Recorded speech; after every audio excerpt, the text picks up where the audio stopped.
Hello and welcome to another episode of Casting Views, the podcast that takes a topic each week and, as the name suggests, cast views. This week is a return of a guest whose voice hasn't been heard for far too long on this show, and I need to sort that out for the future. It's Antonio from The Cultworthy. I apologise for how long it's taken to get you back on here. It's partially my fault too. Like we keep saying, "Hey, let's do this," and then I'm just terrible at getting back to you. So don't take all the blame, my friend. It's equally my fault. No, you're too kind. So yeah, we've spoken. Well, obviously we speak all the time, and yeah, there's a few ideas. And I remember a little while ago floating a number of ideas past you, and I think this episode caught your eye a little bit more. So I'm keen to have your expert view on this subject. But generally, before we kick off, how's things going for you? Also want to say, Antonio, of Back to the Balcony podcast, which is one of my new faves as well. And that's not a new podcast anymore now, is it? We're coming up on a year. Like Wow, is it? I think we have 3 more episodes to record, and then it'll be exactly a year once we have all those released. So it goes by fast. Our first episode was January 2nd of 24, and we're almost there, man. Almost there. And again, I know I've mentioned it before, or it's probably with Justin as part of when he's guested on here.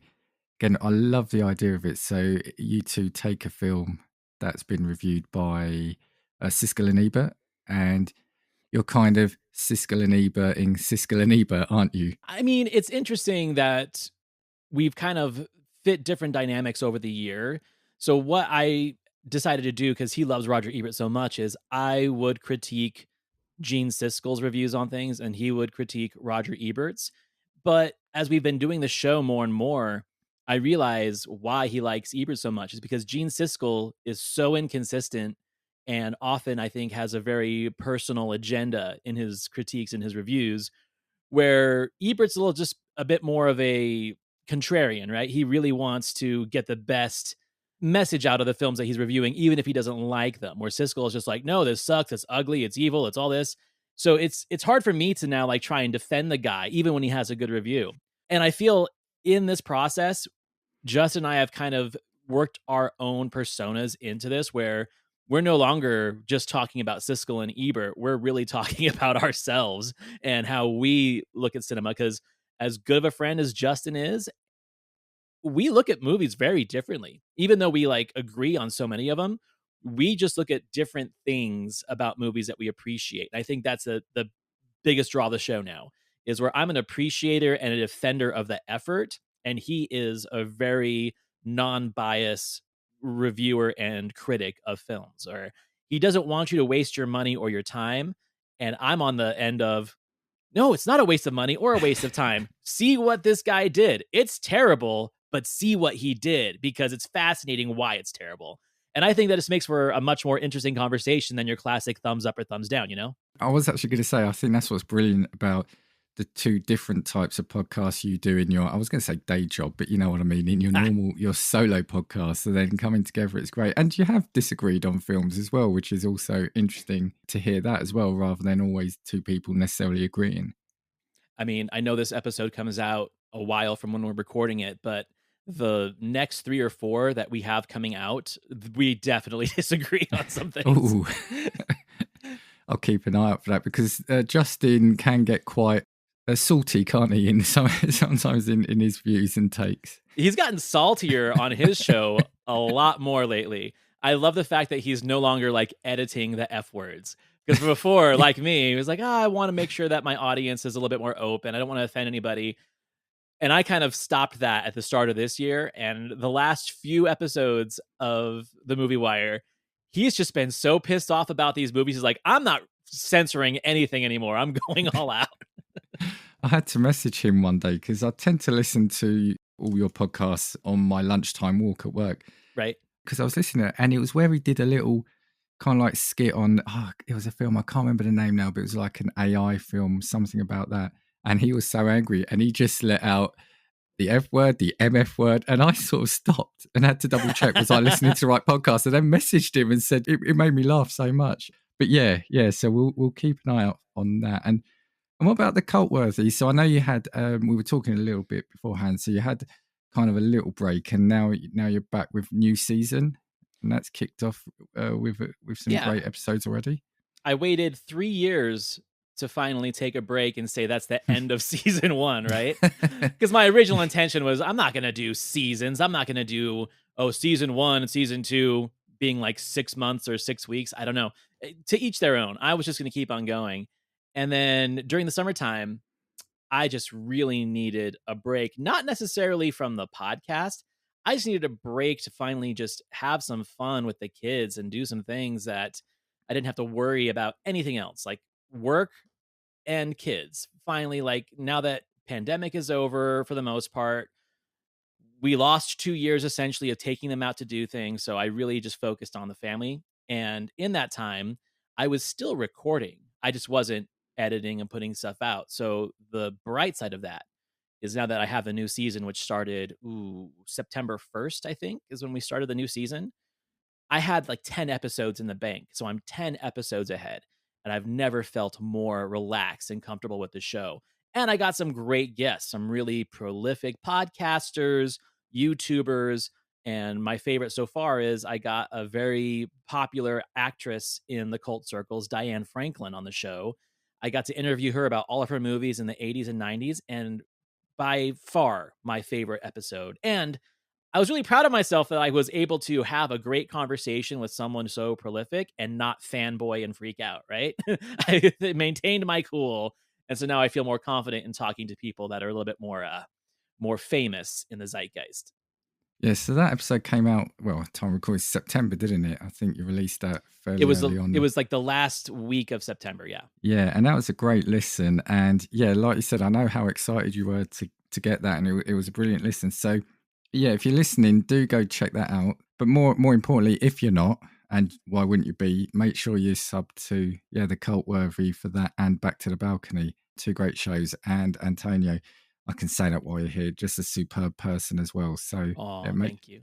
make sure you're supporting him and the podcast. So we are gonna, well, I was gonna say we're gonna take a short break, but we're gonna still hear your voice because I'm gonna play a trailer for your show now anyway here. So you sit back and listen to more of Antonio now. The Cultworthy Podcast. Join me, Antonio Palacios, each week as I guide you through a never-ending sea of obscure cinema and cult-worthy gems that deserve a rediscovery. Find me on all listening platforms and at thecultworthy.com. The Cultworthy Podcast. Join us. Right, we're back. So, as I said, we had a number of topics we could have discussed, and you picked films that have either been cancelled or were in development hell or a mixture of both. So I think mine fall more under the development hell side of things, which I was talking to someone and they said to me, oh, do films normally do that? Because we know video games often have that, they can take years to come out. But in my mind, there are definitely a few films that jump straight away to me that have been in that protracted production and development period. So what is it about this subject that kind of appealed to you? I mean, this is just part of the business.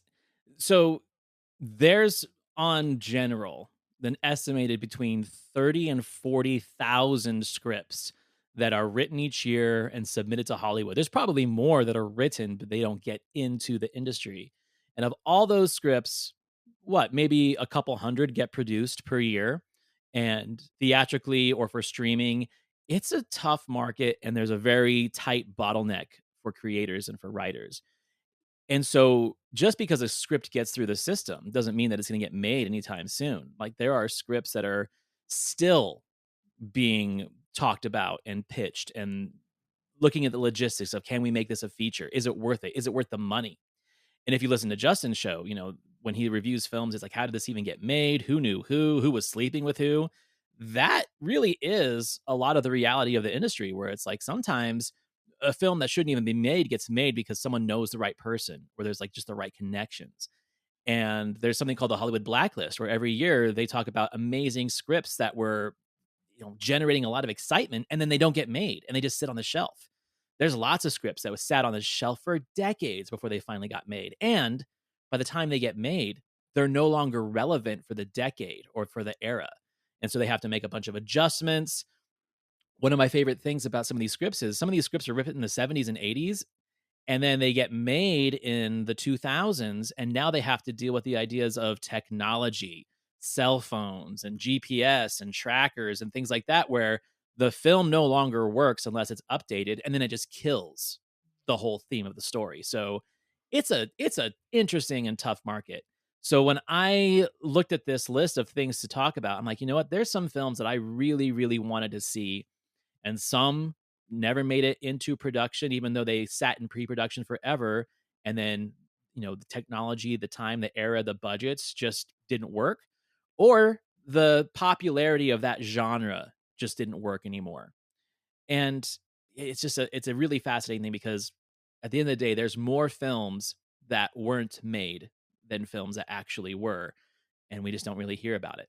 Yeah, it's really fascinating you say that because I was going to say, and obviously I'm doing most people disservice when I say this. I reckon for the normal cinema goer or film viewer, we see a 90-minute film, and that's what we see. We see, yeah, that perfectly edited, or most times perfectly edited film, 90 minutes.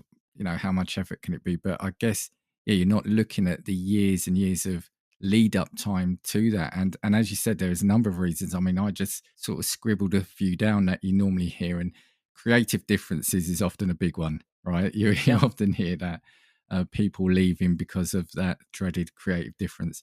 Budgets, like you said, and especially, I guess, the longer a film's in development, the more expensive it's going to be, right? Scheduling conflicts, I mean, especially if you're trying to get main actors. I think we did an episode, didn't you, or last time you were on here with Caesar, and we talked about casting changes, didn't we? Because Hmm. often the actor that they wanted isn't available or signs up for something else in the meantime. Legal issues I've got, and even just a lack of interest or support. Yeah, because sometimes, as you said, the hype for a type of film or a sequel can just dissipate over time, right? There's also another factor that doesn't get talked about a lot, and that's speculative licensing. Very much like real estate. You got studios out there, you got producers that will purchase a license or a property on spec, and they have 5 to 7 years that they can hold on to that before they produce it. Some studios and some producers will actually buy these projects on spec if they find out someone is interested in making the project and they just don't want that studio to have it. So they will purchase the rights to these and just sit on them so no one else can make it. And they have no intention of making these movies. So there are, like, checkers not chess dynamics to the industry that a lot of people don't even think about, where it's like the studios literally trying to screw each other over from making something successful. And Warner Brothers is notorious for that, where they will hold on to a license with no intention of making it.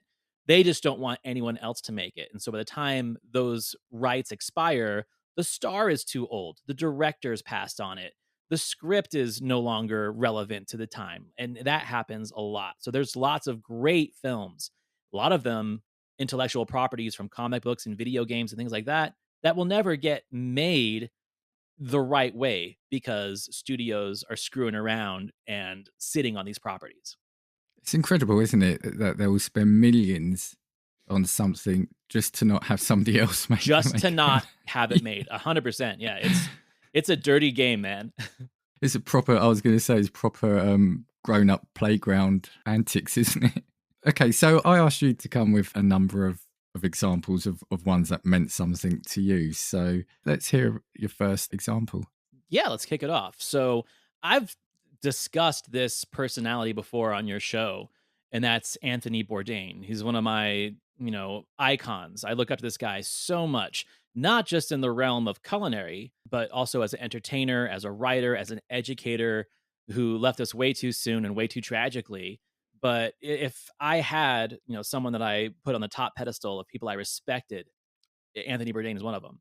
I went to culinary school and became a chef because of Anthony Bourdain. In 1999, 2000, I was working at a Barnes and Noble, which is our bookstore that we have out here, and I read his hardcover version of Kitchen Confidential. And today, it's my favorite book still. It's my all-time favorite book. I read it every couple years. I've read it so many times. And so the popularity of this guy happened so quickly that he didn't even know what hit him. He wrote essentially an article for a New York magazine that got purchased by a larger magazine, And then they gave him a chunk of money to write it into a book. All this time, he's still working 12, 15-hour days at his restaurant in New York City. So fame came quickly to him. The book blew up, became so successful because no one really did an expose on the restaurant industry and what it takes to be a chef and what it takes to be essentially a pirate, because it's a really salty bunch of characters in that industry, especially back in the kitchens. That was such a draw for me, and I wanted to be a part of that world. So I quit the bookstore and working at the coffee shops I was working at, and I went to culinary school and started working in kitchens because I wanted to be like Anthony Bourdain. So in 2000, 2001, studios immediately swept up the rights to Kitchen Confidential with the idea of turning it into a film. The book had barely been out a year, and they were already talking about this. So, one of my favorite directors of all time, David Fincher, he was just finishing up Panic Room with Jodie Foster and Jared Leto and Forest Whitaker. He had just done, like a year or two earlier, Fight Club, which is now a cult classic, very controversial in its time, with Brad Pitt and Edward Norton. So the studio was going to make a Kitchen Confidential film, and they were going to title the film Seared. It was to star Brad Pitt, be written by David Koepp, who wrote Panic Room, and directed by David Fincher. And by all accounts, it was on the fast track to production. They had a script, they were already scouting locations, they were going to shoot it in the restaurant that Anthony Bourdain worked at. He was going to be an advisor on it.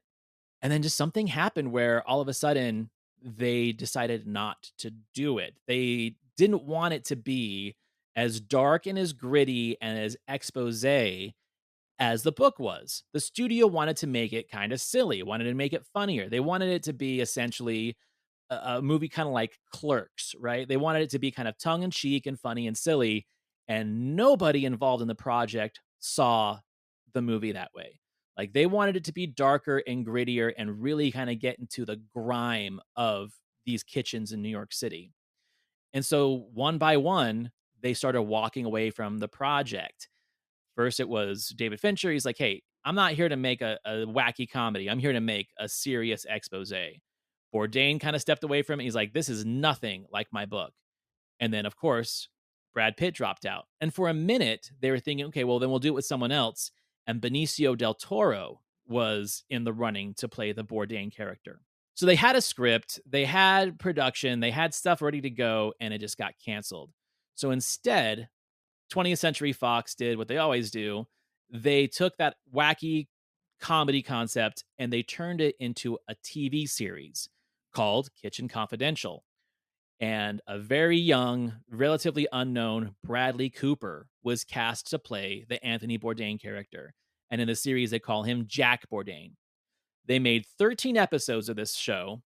And here's the thing, it's not that bad. It's actually kind of funny, and there's a lot of drama and intensity to it. I would say if you liked The Bear, which is on its like third or fourth season now, it was kind of a precursor to that. A little bit more comedy, not as serious, but it did have that kind of vibe. However, no one wanted that version of this story. They wanted, like David Fincher wanted, a darker, more realistic version. So they made 13 episodes, of which only 7 aired on TV, and then they canceled the show. And you can still watch these on YouTube. I think they put out a DVD set with all 13 episodes, but it kind of killed the whole cinematic version of this movie. And Bourdain was just like, okay, well, obviously this part of the industry is not for me. And he went to do his other shows, like his Cook's Tour and his No Reservations show, which, in my opinion, was the right move because it let him be the focal point, let him be the storyteller and the person that was going to expose all the culinary delights from around the world, and also the communities behind them. It wasn't just about the food, it was about the culture, the community, the environment. So I think it may be a good thing that that's what we got out of Anthony Bourdain's legacy and not like a half-assed movie that could have potentially killed whatever vibe he had going on, because if there's one thing we know about him, he was very prone to insecurities of the industry. Where if a movie came out and it didn't do what he liked, and if it made him look bad, he might not have continued with his career in the industry. So maybe it's a good thing, but goddamn, I still wanted to see that movie. Yeah, and I know how much you do. Like you said, you kind of look up to him because you were on the first episode of what has now turned out to be Who's Coming to Dinner. So March 23, I think that was. So people go back to listen to that. The thing that strikes me about that story is, it's always amazing how a company can buy the rights to something and almost totally change the tone of what the source material is. Mhm. Like you said, to try and make some sort of wacky comedy when the source material isn't. It's like, why would you? I don't know. Maybe there's been probably tons of examples where that's worked, especially when it's sort of based on someone as kind of as grounded as Bourdain. Mhm. Why you would then turn it into something it isn't? I mean, just to go to show the ignorance of Hollywood and the executives that run the industry. About 10, 15 years ago, there was a pitch to make a movie about Harriet Tubman, who is, an iconic African American figure in American history. And the studio head was like, "Well, can we make it with Julia Roberts?" And the people who Wow. were in the creative process were like, "What are you talking about? Harriet Tubman is an African American woman." The guy didn't know, but he was like, "No, we should make something like this for Harriet Tubman, being Julia Roberts. Can we mold it into a movie where she does the things that Harriet Tubman did, but it's Julia Roberts?" That's how ignorant these suits and these executives that run Hollywood are. It's funny because we see parodies in shows like, I don't know, Family Guy, Simpsons, etc., about these thinking rooms in Hollywood and the decisions they come up with. Right. But it's probably not far from the truth, It's right? not. No, it's not at all. So, sort of one more question on this then is, so I know obviously he passed a number of years ago now, didn't he?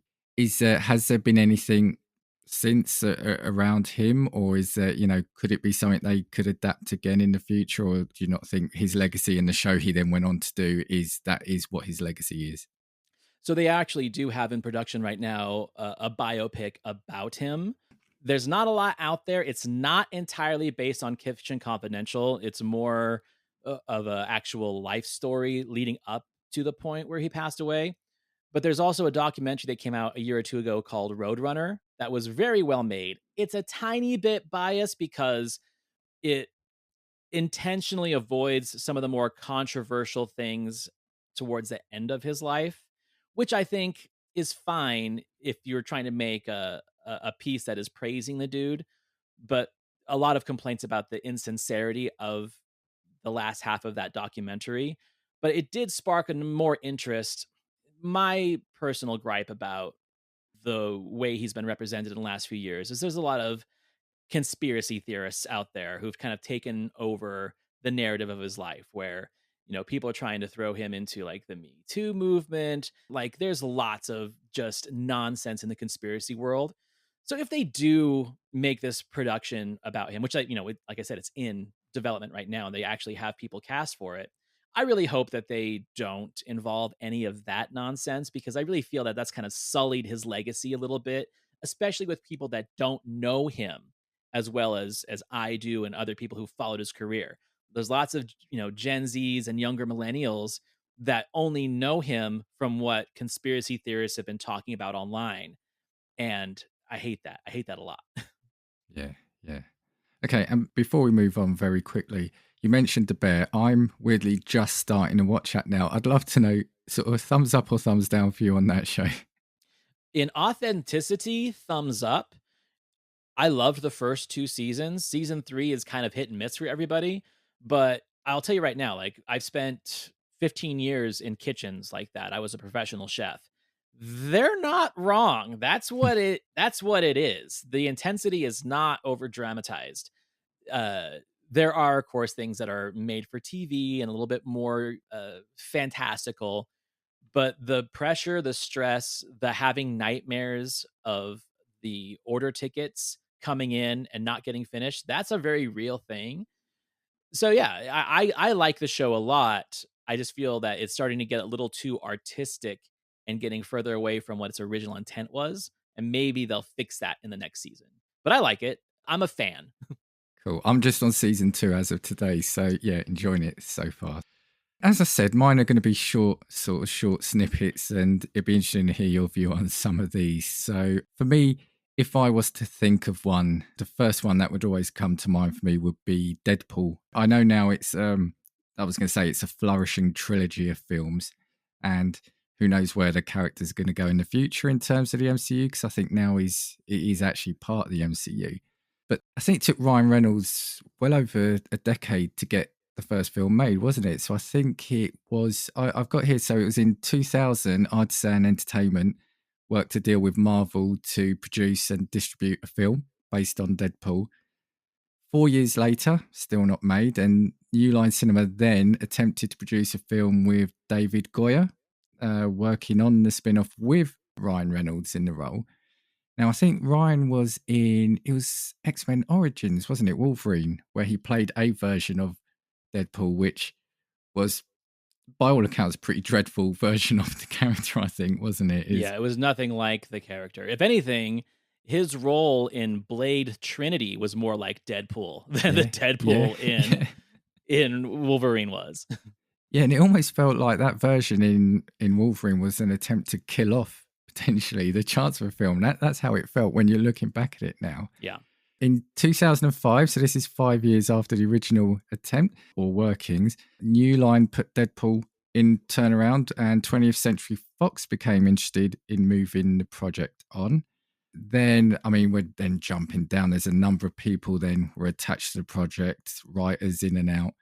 And I think in January 2010, we had more writers, and Robert Rodriguez was sent an early draft of the screenplay. And after negotiations with Rodriguez fell through, Adam Berg emerged as top contender to direct. We then moved to 2011 when Tim Miller was hired as director, making the film in his directorial debut. And in September 2014, Fox finally gave the film a release date of February 2016. So when it came out, it was the ninth highest grossing film of the year. But ultimately, yeah, I mean, we're looking at a film there 16 years in development. And I think if you listen to Ryan Reynolds now, you can tell there was somebody who really believed in that project and really wanted that film made, wasn't it? And it's great to, I mean, whatever your view of the films are, I'm not talking necessarily about you, but anyone listening, whatever your view of the films are, I think it's great to finally see someone being able to realize that ambition. Well, because it really is just perfect for his personality. Yeah. Ryan Reynolds, up until Deadpool, was like a hit and miss for me because I've always liked the guy. I've always compared him to a modern day Chevy Chase in the sense of like his Yeah. dry delivery, but also comedic. But also the dude's good looking and he's ripped, right? So people knew they had a star on their hands, but it was just really hard to figure out what kind of project to put him in. Green Lantern was terrible. He was so terrible for that, and he agrees. He 100% Yeah. agrees, right? That's one of the things I like about the dude is like he does have a humility of like, yeah, I was not right for that, but hey, I just wanted to keep in the industry so I could get this Deadpool movie made. One of the coolest things is I think it was 2011 or 2012 before they actually really finalized whether or not they were going to let Tim Miller direct it. He put out, I think it was like a 6 or 7 minute CGI animatic, which is like a animated storyboard, which is essentially the opening scene of Deadpool, where he's on the bridge and he's drawing the little picture of Francis and Cran, then he jumps into the cars, and we have that awesome opening action sequence.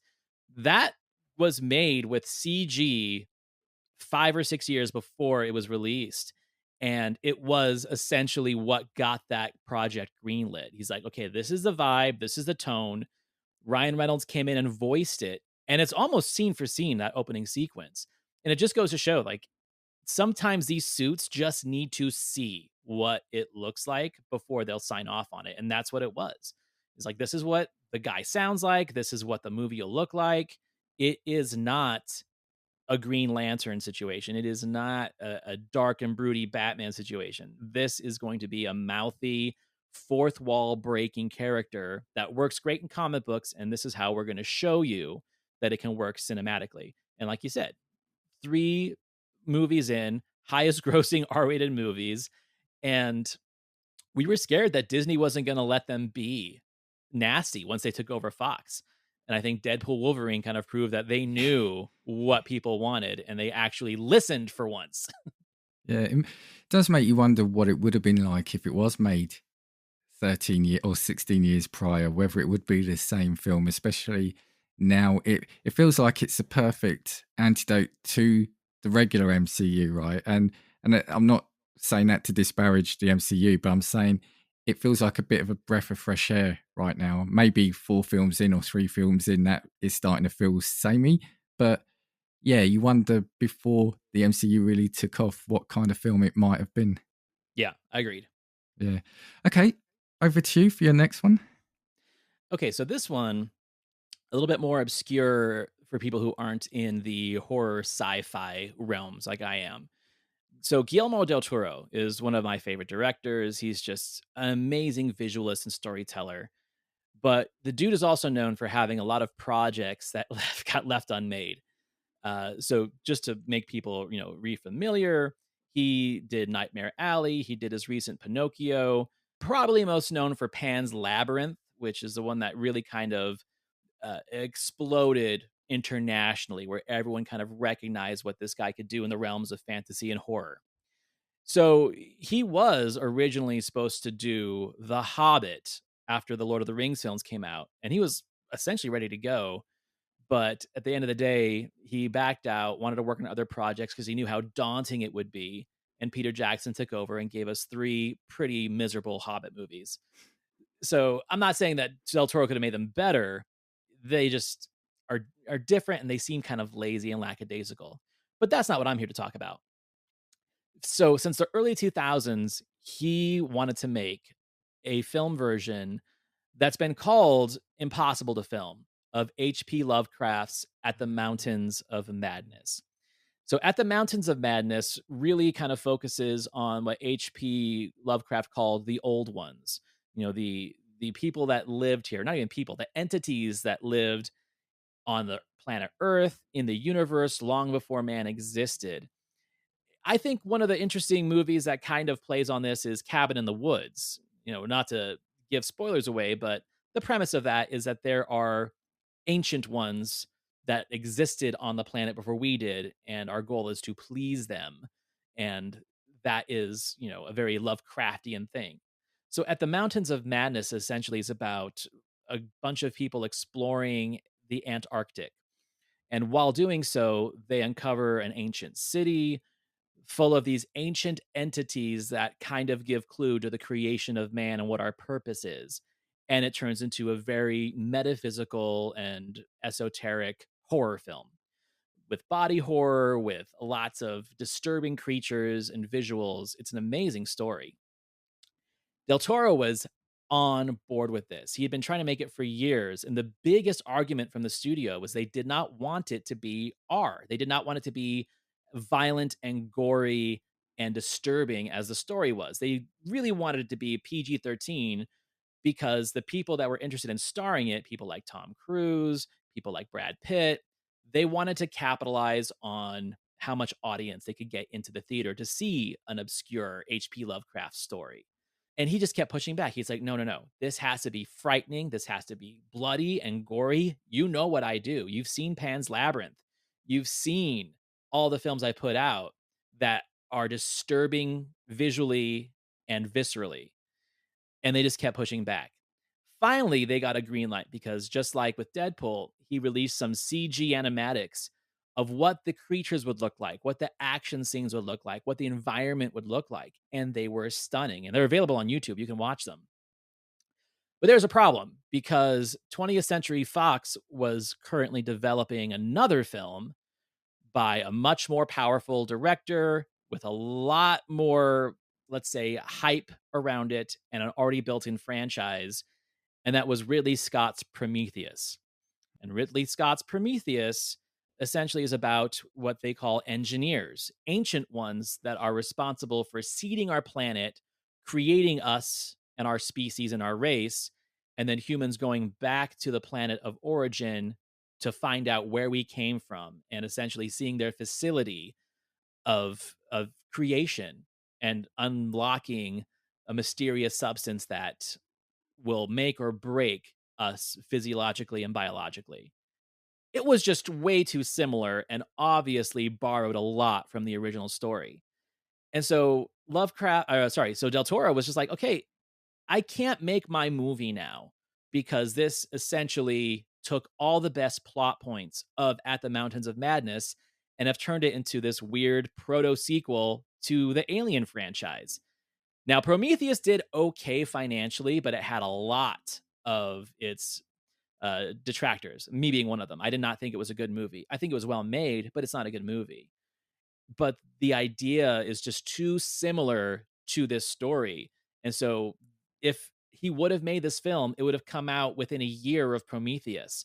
And he was wise. He knew that it was not going to avoid the comparisons. And for people who are just not in the know or not as well researched about the development and the story, well, they would just think it was a blatant ripoff of Prometheus. And so he wisely chose to not do it.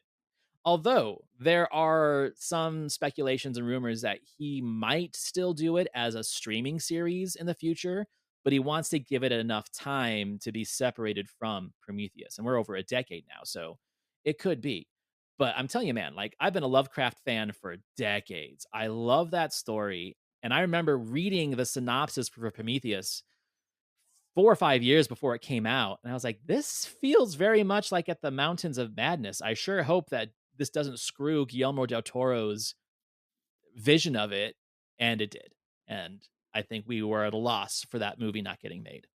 Yeah, that feels such a shame, doesn't it? Because it's just bad timing rather than everything else we said. And I was going to ask you if you think he would do it or if he doesn't want to be put with any potential plagiarism or copying kind of thing. But like you said, if it goes to streaming, that might, as in a show, it probably feel enough distance and different format, right? Yeah, I mean, and being very forthcoming of, "Hey, this is a H.P. Lovecraft original." And I think a lot more of the younger generations now are in tune with who H.P. Lovecraft is. You know, they had a Lovecraft Country show on HBO Max that was very popular. We are seeing a lot of pop culture references now to Cthulhu and all the different H.P. Lovecraftian creatures and myths and lore. So, I mean, even in video games, we're seeing a lot of Yeah, Lovecraftian horror. yeah. So, I think now would be a better time for it than it was then because we didn't have so much of those references in the zeitgeist, and now we do. And now that the Alien franchise is really kind of taking a separate direction from Prometheus, that you can tell they're going try to go back to the original ideas that the Alien franchise started off with. It might be well enough removed in the zeitgeist to move forward with it. And all I've got in my mind as well is what would a Del Toro made Hobbit have looked like? For all intents and purposes, it would have been a lot scarier, a lot Yeah, creepier. yeah. I've seen concept art for what he wanted the goblin world to look like, and it was crazy scary. So maybe it was a little too scary because at the end of the day, Peter Jackson, he does make disturbing visuals in those movies, but there's also kind of like a cheeky campiness to it and humor, which I'm not saying is a bad thing. I think Del Toro would have gone full out horror with it. A remake soon, who knows? Who knows? I've got a very short one here now, but on something that again, if I was to think about sort of development hells and potentially cancelled film, it was classic one, Superman Lives, and obviously Nicolas Cage. I think the project for that began in '93 by producer John Peters. So it was envisaged as a new film called Superman Reborn. The film was going to follow the storyline of the death of Superman from the comics. Jonathan Lemkin was hired to write the initial script, but Peters brought on a series of screenwriters to overhaul the script, including one Kevin Smith in '96. So 3 years later, still being overhauled. Tim Burton became attached with the film, and this is where Nicolas Cage starts coming in, who was going to be cast as the Man of Steel. But there were several more screenwriters for several more rewrites made. 5 years later, '98, Burton backed out, initially citing what we said earlier, creative Creative differences. differences. Yeah, with producer Peters and the studios, and instead went on to do Sleepy Hollow. So more writers and directors were attached over the next few years, and it would then continue to be rewritten and overhauled before it became Superman Returns in 2006. So 13 years after it initially began its life. Now, what I wasn't aware of, in 2015, there was a documentary called The Death of Superman Lives: What Happened. So I actually feel like I want to go find that out now because, a documentary on something we're talking about sounds great. It's great. Oh, It is really? absolutely great. And, for years on YouTube, there have been little leaks and snippets of Nicolas Cage in the Superman costume. And to give you a time frame, he has his long hair because he was working on Con Air at the time. So while he was doing his Con Air filming, he'd be at the studio doing costumes, and the suit they have him wearing is crazy. It's got like neon lights on it, and it's really weird. Tim Burton was going places with it. But yeah, it's a great documentary. But what I suggest is you got to go back to there was a special that Kevin Smith did called An Evening with Kevin Smith. And this is early mid 2000s, where essentially he still does it to these days. They're essentially one man shows, spoken word kind of shows where he talks about his time in Hollywood and all these crazy stories about meeting Prince and meeting all these different people, getting hired to do these movies that never got made. But his story about being brought on to Superman Lives by John Peters is one of the most hilarious stories of all time, where he's still pretty new to Hollywood. He wrote his little draft, gave to John Peters, and then went to John Peters' house. And John Peters essentially told him all the things that he wanted in the Superman movie. And I don't want to ruin the whole thing, but his set of rules were he didn't want Superman to fly, and he didn't want Superman to have a cape. He also wanted the end to have a giant robotic spider. And the whole time, like, Kevin Smith is wondering, how am I going to write a Superman movie where he doesn't fly and he Yeah. doesn't have a cape? Like, this is Superman, right? And the film didn't get made. And the punchline of that is in, I think, 99 or 2000, the movie Wild Wild West came out, which John Peters produced. And at the end, they fight a giant robot spider Yes, yeah. because Yeah. he didn't make a Superman movie, but he wanted his goddamn spider, so he put it in that movie instead. And it makes no sense. And it just kind of goes to, like, again, people in power in Hollywood do not understand the source material. They just get ideas and they spew them out there. And it's one of the reasons why we get such disconnected and incoherent adaptations of intellectual properties that fans love, and they're like, "What is this?" And that's a perfect example of that. I can't think of a better one than the Superman Lives debacle. It's a determined man again to get his robotic spider eventually. Doesn't matter what film he's going to stick in. Right? Sense and And Sensibility. We need a robot spider at the end. yeah. And if I'm right, I think in the recent Flash film, isn't there a CG mock-up of Nicolas Cage as well, I think, as Superman in that, isn't it? So they've riffed on that too. Yeah, now that we live in the world of multiverses, yeah, Yeah, and we have Christopher Reeve in there. Yeah, we got all that stuff. yeah, yeah. Right, over to you. Okay, so my last one isn't necessarily one single film. It is an amalgamation, so to speak, of unrealized Quentin Tarantino projects.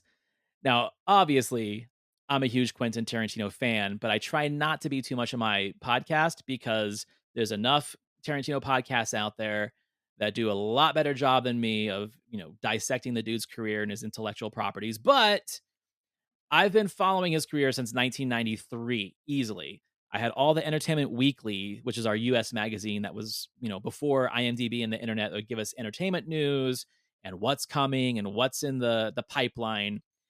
And he had so many projects where he announced that he was working on them. Didn't mean they were going to get made. He was working on them. So the fact is, we'll never see these because he's said that he's going to only do 10 films, which he already canceled his 10th film, which was called The Movie Critic, because he decided he didn't want to do it anymore. He wants to do something different. So I'm going to kind of give a quick list of films that he had in the pipeline. Some were written, some were actually just spec scripts, but we'll blow through these really fast. So, number one, in the early 1990s, he wanted to do a true to form adaptation of First Blood, the Sylvester Stallone movie where he plays John Rambo.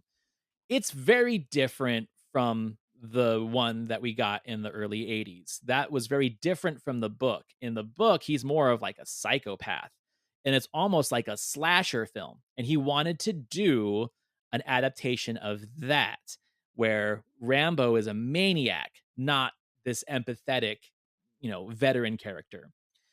He had a lot of people interested. He thought that Kurt Russell could play the sheriff. He was even thinking that later on, if he wanted to do it as a series, he could have Adam Driver play Rambo. It's just one of the things that he has been touting for years, but I don't think will ever be fully realized. Another one is he wanted to do The Man from Uncle, which Guy Ritchie ended up doing. And he was a huge fan of the old series.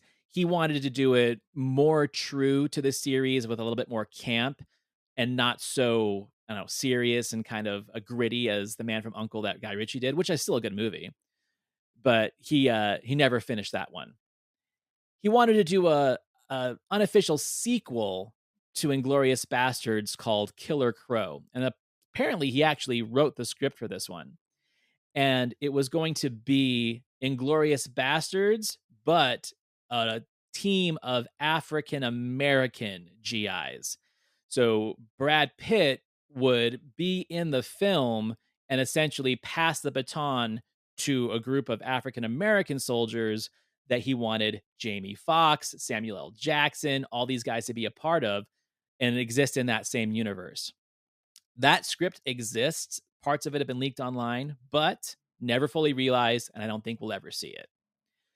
This one is my favorite. This one has been out since day one, and that is the Vega brothers. So, right after Pulp Fiction came out, we started seeing that there was a connected universe in Tarantino's movies. Reservoir Dogs had Michael Madsen as Vic Vega, and Pulp Fiction had John Travolta as Vincent Vega. We were to assume that they were brothers, and he wanted to make a prequel film that explored their life in crime, their antics in this, criminal underworld, and I think that would have been an amazing film. And he kept wanting to do it, but Travolta kept getting more famous. Tarantino kept getting more famous and making these other projects. By the time he actually wanted to do this thing, everyone had aged out. And he didn't want to go back and cast them younger because the whole idea was that when Tarantino writes, he writes his dialogue based on the cadence of the people that played these roles. So it was either Madsen and Travolta or nothing. And he can't go back and make it now because those characters, spoilers, are dead in this universe. But also, it's not the same. So, two of my favorite characters in the Tarantino universe had a movie. The script was finished. He said that he would maybe release it as a novelization because now that he's almost done making movies, he's going to be doing plays and TV series and novelizations. So, I would love to see that. And then finally, I think the one that we really are gonna miss out on is Kill Bill Volume 3. He's been teasing it for years. He's like, "Okay, Kill Bill now, believe it or not, Dan, is 20 years old." Wow, 20 years. Wow. So that means that the 2 little girls in that film would be in their mid-20s right now. Yeah. And he always wanted to do a conclusion to Kill Bill where now we're going to have Vernita Green's little daughter take vengeance on Uma Thurman, and her daughter Bibi is going to protect her. It's been speculated that he might make this his last movie now that he has canceled the one that he announced last year. If that is the case, I'm going to say that's icing on the cake. He could never write or produce or direct anything ever again, and it'll be a full circle of closing out the Tarantino universe. So it's been in talks for a long time. It's not confirmed that he'll do it, but he's been dropping a lot of hints, bro, about this. So us in the Tarantino fandom are really, really crossing our fingers that he makes the Kill Bill Volume 3 his last movie. And that's my list. I love listening to all that. So thank you. I mean, if it was to be bookended by or to be completed by that, that would be a great, as you said, end to his movie career anyway. But I was going to ask you, do you think that these films will never be made? Do you think, okay, maybe not by him, but do you think the license, or is it that, as you said, his vision, he writes them for characters or actors, sorry, do you think that they will never be touched? I don't think they'll be touched because he has never really been fully happy with any of the scripts that he has written that were ended up directed by other directors. So his script for True Romance that Tony Scott directed, I think it was in 92 or 93, is literally the only one that he is actually fond of and proud of the experience. The other scripts that he sold that were made by the directors, he's not a fan of, especially Natural Born Killers. Like, he hates Oliver Stone's rendition of it. He essentially took his name off of the writing credits. He just has a story by credit. So it's possible that we might get a series. He also loves comic books. He's been talking about making comic book versions of these continuations of these stories. I just don't think we're going to see anything cinematically anymore from these prospects. I think if we do see them, it's going to be in another form of media, which I'm fine with. I think it's really interesting, and he's daring, and he's got the money and the time and the clout to do that. I mean, he wants to do stage versions of Reservoir Dogs and The Hateful Eight, like on the stage, like on Broadway. That's cool. Like, no one's really done that before. Not musicals, just live action serious plays. And a lot of his stuff is written to be, I mean, it's so dialogue driven that you can do that. Okay, I'll just quickly type something down because while you've been talking, I've thought of a couple of other episode ideas that I'd love to get you back for, and I'm going to throw them at you at the end of this. Nice. And so, thank you again for all that. My final one was one I didn't know about, and when I read about it, I was kind of taken aback a bit about it. Were you aware about a sequel to Who Framed Roger Rabbit? That was kind of. Yes. Oh, you were aware of this. So if I read correctly, I think there is something that's come out this year or is to come out this year, but this isn't what I'm talking about. So I'm talking about direct follow up to the original film. So this, we're going all the way back to 1989, where J.J. Abrams, which I found an unusual one to be attached to this, but J.J. Abrams wrote a script for the sequel, but it was abandoned. Then we had Nat Mauldin wrote a prequel titled Roger Rabbit, The Tomb Platoon, later to be renamed as Who Discovered Roger Rabbit. And this would feature characters from the golden age of American animation. And it would have had Roger living on a farm during his early days and traveling to the West to seek his mother. He meets Jessica, who just happens to be his future wife, and Roger was also going to be in the army. And this is a bit I found sort of amazing about the plot for this. So he was going to be in the army, and then Jessica was going to be kidnapped to do pro-Nazi Germany broadcasts, and thus Roger and a new character goes on a quest to save her, and that then being accompanied by several other cartoons in their army. It would also be revealed that Roger would reunite with his mum as well as his dad, Bugs Bunny, and it was cancelled because just as soon as Steven Spielberg saw the script, he left due to not wanting to satirize Nazis after having just directed Schindler's List. So again, we're looking at a timing thing there. Had it been earlier, who knows? But eventually it was reworked into a different story. Roger would have found himself in rising stardom on Broadway and Hollywood while still searching for his mother. Test footage was made, which consisted of CGI, traditional animation and live action, which didn't please Disney. And a second test entirely made the toon CGI, but the film was scrapped due to budget reasons. And then at this point, there were doubts that a sequel would ever be made due to the rise of computer animation. Mhm. In 29, another attempt was made, but the human characters would have been done through motion capture, like the Polar Express. It was cancelled eventually due to Bob Hoskins' retirement from acting in 2012 and then eventually his death later on. And in 2013, it was announced that an animated Disney buddy comedy film starring Mickey Mouse and Roger called The Stooge would have been made, which was based on a 1952 film of the same name, and would have again have been a prequel. And in 2016, Zemeckis said that the sequel moves the story of Roger and Jessica into the next few years, thus moving on from film noir to the world of the 50s. It would have featured a digital Bob Hoskins due to Eddie being depicted as a ghost in the film. And in 2018, Zemeckis claims that Disney is unlikely to ever make the sequel.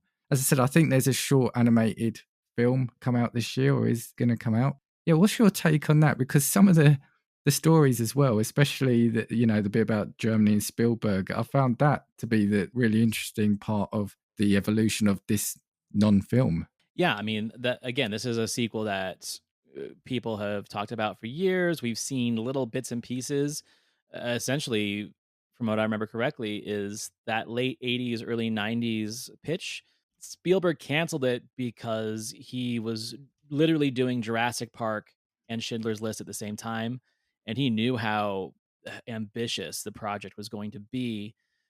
But also, man, like I really think that Roger Rabbit was just a thing of its time. You know, it is such a 80s movie, and there are things that just only belong in the decade that they came out in. And I think people kind of agree with that now when we start seeing some of these legacy sequels not do well at the box office because people who loved them at that age have grown out of them, and then the newer generations don't understand them. You know, Roger Rabbit is more popular among Gen Xers and older millennials because we grew up with it. And there was just too much amazing animated cinema that came out in the 90s and 2000s that kind of overpowered it. You know, Toy Story overpowers Roger Rabbit. It's a franchise, it's a licensing mecca, and Pixar really kind of took over. Pixar and there are some other studios like Illumination and DreamWorks that have these really iconic franchises like Shrek and Toy Story and Finding Nemo and all stuff like that. Bringing back something that's kind of nostalgia baity doesn't make a lot of sense financially because you know how expensive it's going to be. The whole idea of Roger Rabbit being so appealing in the 80s is that you had Bugs Bunny and Mickey Mouse and all these different studios and licenses together in one movie, and the movie's huge. The idea of making a sequel, you can just imagine how expensive it's going to be because now everyone's going to ask for more money for those licenses. So I think if anything, that's the downside. If you try and make a Roger Rabbit sequel with just Roger and not all the iconic characters we saw in the first one, essentially it's like a Marvel and DC made a movie together, right? It's that kind of thing. It's just too much money with not enough guarantee of return to ever see it. So if they're gonna make more Roger stuff, keep it in the short form. Like make the little cartoon shorts like they're doing, like they did. I mean, they made Roger Rabbit cartoons for 10 years after Roger Rabbit came out, and they'd put them as like little shorts before Yeah. movies started in the theater. And they were great. They were a lot of fun. But in my opinion, I think that is the future of Roger Rabbit. If there is a resurgence, it needs to be in short form. I would really hate to see a studio essentially bankrupt itself by trying to make a sequel that there might not be a lot of audience for, and then put all their money into all these licenses and then it just crash, And Disney, I think, knows this because they've seen a lot of their MCU stuff kind of fizzle lately. So it's kind of time to go back to the drawing board. Well, and we're coming up. Well, in 4 years, it's going to be 40 years, right, since the original film. So Oh my god, I saw it in the theater. well, there you go. Yeah, Who Framed Roger Rabbit, 1988. So yeah, that's some passing of time there. So okay, look, I could literally listen to you talk about movies and history of movies all day, but I think we're going to have to end it there. I'm definitely getting you back. So I want to get you back for a mind wipe anyway, because I think, yeah, I really want to get into your mind about some of the subjects we talk about that. But it was funny. I was thinking as you were talking. One is I would love to throw a scenario at you where you could pick some films and put different directors in, or rework those films with different directors. Also, I know you said that there are other podcasts that delve into Tarantino, but I would love when his final film releases is maybe to get you on for a casting view special where I grill you then about your view of his 10 movies and his history. So we'll keep an eye on that. Yeah, we might have to wait a while. Well, you'll be on before then anyway. Look, thank you very much for coming on and being a part of this. Please give people your elevator pitch about where they can hear you and more of what's coming up. All right. So, my main show, the Cultworthy Cinema Podcast, every Thursday. You can follow me on all the socials, X/Twitter, Facebook, Instagram. Follow my Letterboxd account to see what I'm watching and what I'm reviewing. And then also be sure to check out Back to the Balcony with my co host, Justin Henson of The Movie Wire, who is a frequent collaborator of Dan here. That's every Tuesday. We are reaching our year long episode. So that's going to be fantastic. And then I think the last thing I got to say is by the time you hear this episode, you will have just recently heard Dan's visit on my show, the Cultworthy Cinema Podcast, where we talk about British gangster films in a series that we call Brit Grit. We recorded that about a month ago, but it's finally coming out. I had to get through all the Halloween stuff, and we have a great conversation about British crime films. I can't wait for that to come out. I've had so much fun talking to you about those. And yeah, again, so please do make sure you subscribe to all those. I just, again, want to back it up. Antonio and Justin, having been two of the podcasters I've actually had the real pleasure of meeting in real life. Oh, that's right. Yeah. Yeah, can honestly say that, yeah, you know, two really good people. So yeah, please do show your support. So for me, you're listening, so you know where to get me. If you want to interact with me, social media, just look for Casting Views across all the social platforms. If there's an idea for an episode or you want to be on one of the episodes, let me know. Antonio, I think all that's left then is to say thank you and goodbye. Thank you, Dan. I'll see you later. 2, 3, 4. If I want your opinion, I will give it to you. Come on, take what we've got, 'cause we need it. Don't make us get a spark and proceed it. Come on,